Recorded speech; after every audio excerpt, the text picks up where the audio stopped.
Hello everyone, welcome back to the channel.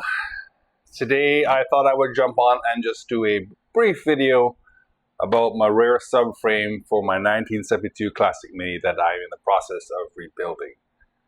And so what I've done is I have taken, this is the subframe in front of me here that came out of the car, and I've taken it to Miami powder and they have stripped it down and powder coated it in a really nice kind of matte black finish, kind of like as close to factory as it looked when it came out of the car. And so shout out to Raul at Miami Powder. If you're in the Miami, Florida area looking for a great powder coating, definitely reach out to Raul. So I've gone ahead and they've had it powder coated, it's been stripped down. I've gone through and replaced all the hardware, so it has all new hardware, nuts, bolts, washers, etc. And I have also replaced the four corners where the subframe attaches to the body of the Mini through what's called a trunnion, or basically like a bracket that has a bolt and a polyurethane or bushings. I have replaced the rubber bushings with polyurethane bushings to kind of have a little more stability, more rigidity on the Mini. I've also gone through and replaced the rear radius arms that you see sitting in front of me here. Some may refer to those as control arms, but I had an original style, an older style of radius arms on my Mini that ran two bushings on either side of the radius arm that has a pin going through it. And we'll go back through in a later video and do a more in-depth view of the radius arm and how it got built up, etc. But long story short, I replaced, basically bought new radius arms from Mini Spares. And in doing so, I've replaced, of course, the Mini Spares radius arms comes with fresh roller bearings and brass bushings, or bronze bushings, sorry. Replaced the handbrake quadrants, new rear drum brake setup, completely new rear drum brake setup with backplate, shoes, etc. Drum. I have rebuilt the hubs as well and replaced it with new Timken roller bearings. Like I said, I'll go through and do a whole video on that. But these then will, of course, once I put the subframe back into the Mini, I will go ahead and then install, once I made the necessary adjustments, then install the radius arms on the Mini. So let's take a more in-depth look now at the rear subframe here and kind of some of the things I've done. So as I've mentioned, I put new hardware. This is all the bracketry that holds the radius arms to the subframe on which it pivots up and down. I have put new cones as well, so new suspension cones, which I've also picked up from Mini Spares. I did not install, well, my subframe did not have the bump stop that comes on some of those, so I did not install one again. I've gone through, and as I've mentioned to you before, I have replaced all the new bushings with polyurethane bushings.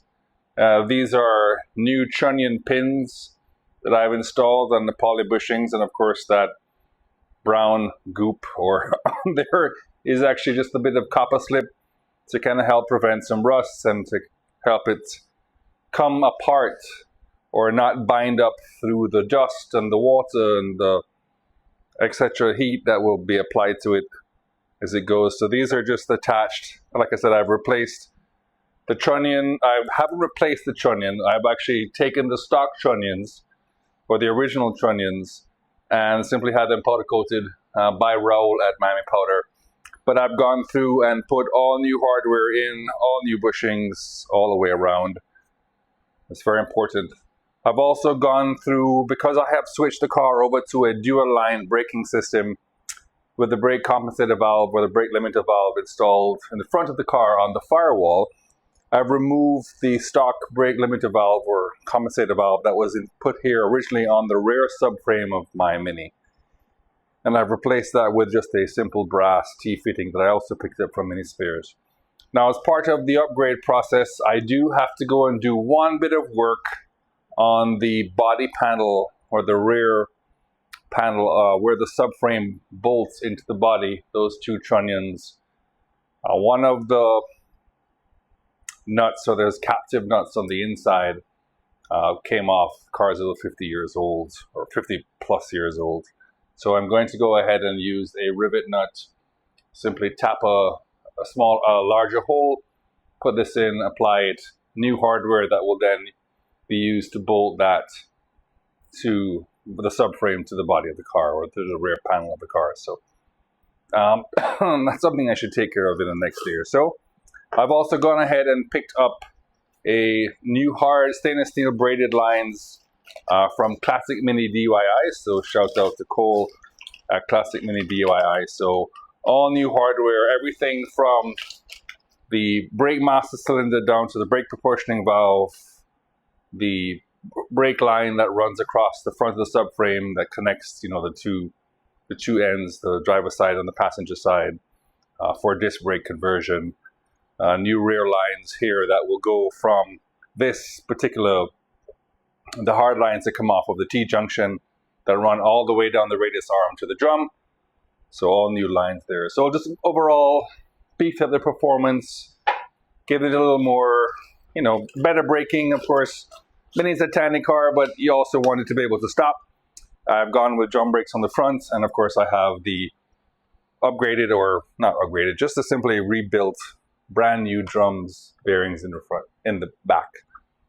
So we'll go ahead and put it all together once I have the body panel tapped and that piece put in.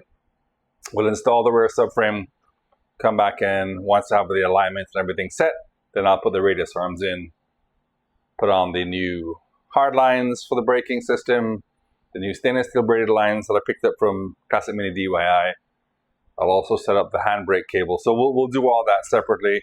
I'll come back and do a separate video for the radius arms. And of course, I also have my front subframe. It's sitting on the floor, so which I've also built up with all new upper arms, lower arms, new pins, new tie rods, everything that you can think of has been done. So we'll do a separate video on that one as well.